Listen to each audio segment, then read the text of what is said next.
So it is lunchtime here in Bishkek, Kyrgyzstan, and today we are going to be having a feast.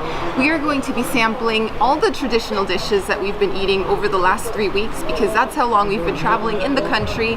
So we're ordering a big spread. This is probably enough food for like 5 or 6 people, but Sam and I are going to try and eat it all and just showcase what Central Asian cuisine is all about. So we hope you enjoy.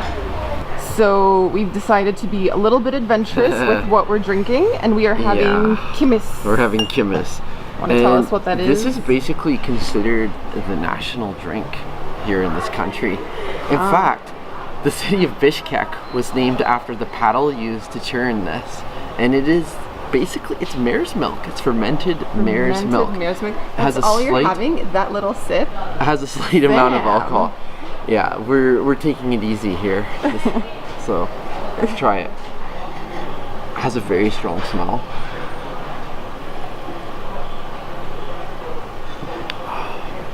Okay, whoa.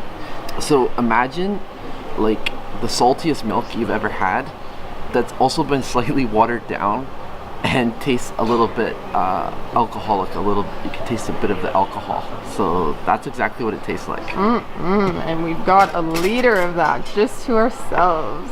The strange thing is, I don't know if Sam managed to get some breadcrumbs into the milk or if that actually belongs in there. No, that's just how it is. That's just how it is, with brown chunks. It has some chunks in there. Brown chunks in the mare's milk, alright. Lemon.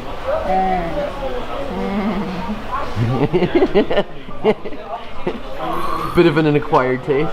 Oh man, it tastes like cheese, like salty cheese, and it's fizzy. This is the one thing that we're trying for this video that's for you guys. I mean, we probably wouldn't order this on our own, but it is a very important part of the culture here. An acquired taste, I would say. An acquired taste. We'll leave it at that. Yeah.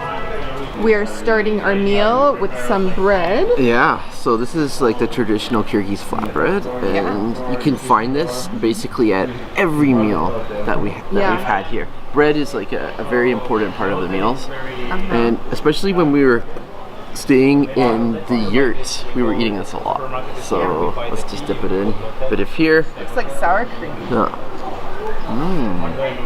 Yeah, it's creamy. It's like almost like a creamy butter actually. It's a little bit sour, but not too much. And that bread is really good. You can tell it's homemade and fresh.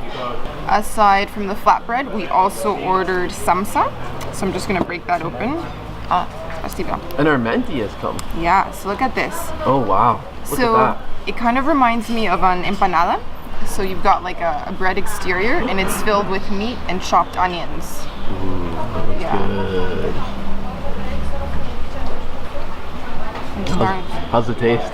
It's really savory and peppery. Lots of ground pepper in there. And so this is actually a snack that you can pick up at a truck stop. It's really popular and it's super cheap as well and really filling. And you can also get vegetarian ones. I had one that was filled with potatoes. Next up, we got a plate full of Manti. It is Manti time. And of all the Kyrgyz food that basically we've had over the last 3 weeks, this is one of my absolute favorites. It's basically like a steamed dumpling. If we take a look down here, I'm going to dissect it here for you. So this one, we ended up getting pumpkin. So I don't know if you can see the orange in here. Ooh, look at that. You can see the pumpkin puree in there. But you can more like diced pumpkin. And more like diced pumpkin, that's true. So you can get, of course you can get pumpkin, but you can also get all kinds of different ones. Like a lot of the ones that are most popular are actually with meat. Yeah, so there's beef, lamb, you can also get potato. Yeah, so whatever you want to get is available. So let's try this. Oh my. Going in for a second bite. Oh, it's just delicious. Such good dumplings. Like, wow. It's like, you know, we were in Korea not too long ago eating mandu, which were the Korean dumplings, and so this is a perfect fit for me. Transitioning from there to here. So I am now moving on to the lagman, and this is a noodle dish. Sometimes you can get it as a soup, but I opted for the fried variety. I like the fried one the best. I know, this one's really good. So it comes with chopped onions and peppers, and you've got some chives and meat.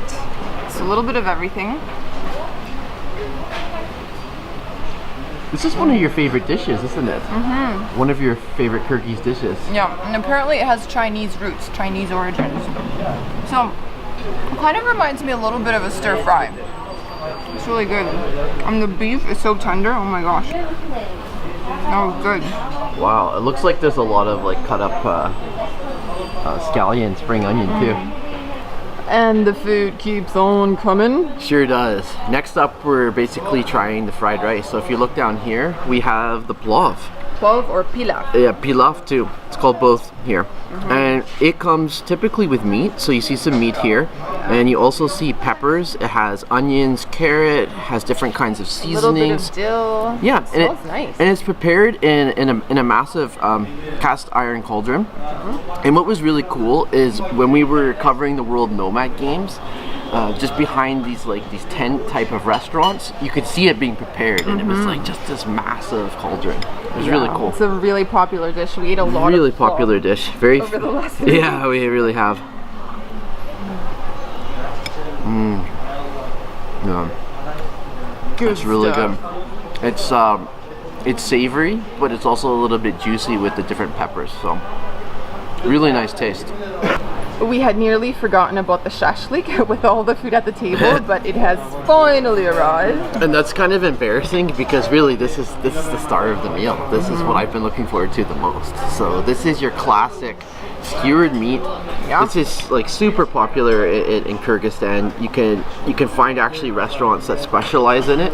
Yeah. And if like your classic shashlyk restaurant, you're gonna find like a small little restaurant outside, and you'll see a guy out on a grill just whipping up a whole bunch of these. Yeah, like it's also a popular street snack. You can buy it right on the street. Yeah. And typically it's lamb, but we have ordered beef. We decided to mix it up and go with beef, but the lamb one is delicious. So yeah, we tried lamb last time and it was amazing. I'd probably recommend going with that one. Yeah. So here's the beef one anyways. Are you getting those smoky flavors? Those smoky notes. Smoky, yeah, so smoky. Got a lot of flavors, a lot of salt. It's a really juicy meat, and it reminds me a lot of anticuchos in Peru. Yeah. So if you've tried that in Peru, then you have an idea of what this tastes like. Yeah. Well, except anticuchos are organs, and this is actually a really nice cut of meat. So. That's true. But the taste of both of them is awesome. Yeah. And we also got a pot of tea. Since we weren't huge fans of the mare's milk, we figured we needed something to wash all the food down. But yeah, so typically at the table, the youngest person is in charge of pouring tea for everyone.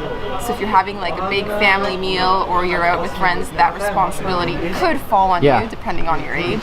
And also, while we were doing the yurt stays, we realized that tea plays a huge role in hospitality here. So when you're a guest, one of the first things they do is like offer you tea, and they keep filling up your cup until you are about to burst. It's literally the first thing, and the second you're done, your cup, like they're ready to refill. Yeah, the host is on top of it. On top of it, like your teacup is filled up. So how's the tea? It's good. It's green tea. So typically you get black tea when you're in a yurt, but we went for green. So we're almost done the meal. Any particular favorites? So stuffed. The shashlik was amazing. That was so good. It was so juicy, and they don't really put a lot of spices on the beef, but it just has like that natural flavor. So it was really nice. Really has that natural smoky tender flavor. Oh, yes, it was very good. And also the rice. I'm usually not a big fan of rice, but it was really good. It was like wild brown rice, so that was really tasty. Yeah, those were two of my favorites as well. And I'm gonna add that I really like the Manti, the pumpkin dumplings. Of course, dumplings. So that wraps up our feast of feasts. It was an amazing traditional Kyrgyz meal. We ordered so much food that we're actually taking a lot of it home. Yep. This is probably enough dinner. for either 3 or 4 people.